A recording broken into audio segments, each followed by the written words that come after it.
نمیشه نباشه و اصلا از او دور بشم، نمیتونم با دیگری خوب بشم. آخه عشقش به دلم افتاده بی اختیار، به این احساس که دارم آخه مجبور میشم. چطور نباشه و حال دلم خوب باشه، اون کسی نیست که از یاد فراموش بشه. من که دارم همه دلتنگیامو براش، نتونستم یه دقیقه که از فکرش برام.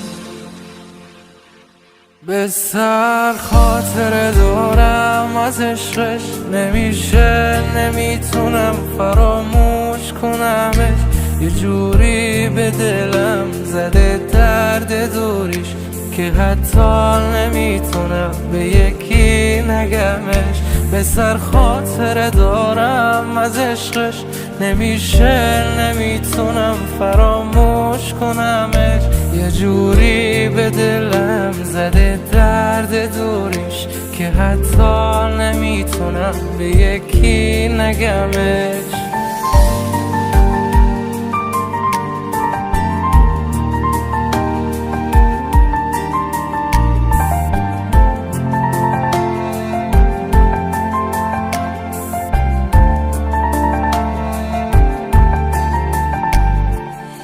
حریف غم ها شده اما آنا غمش نیست، مقصر حال بده بازم که حالش نیست. کاشونم مثل من حس کنه دلتنگی رو، تا بفهم حس بد بر دل آدم چیست. کاش که میشد بیوام حال دلا خوب کنم، مثل یه مجسمه صبر و تحمل کنم. کاش که میشد با رفتم فراموش بشه، که همه خاطراتو آتیش زده دود کنم. به سر خاطر دارم از عشقش، نمیشه نمیتونم فراموش کنمش. یه جوری به دلم زده درد دوریش که حتی نمیتونم به یکی نگمش. به سر خاطر دارم از عشقش، نمیشه نمیتونم فراموش کنمش.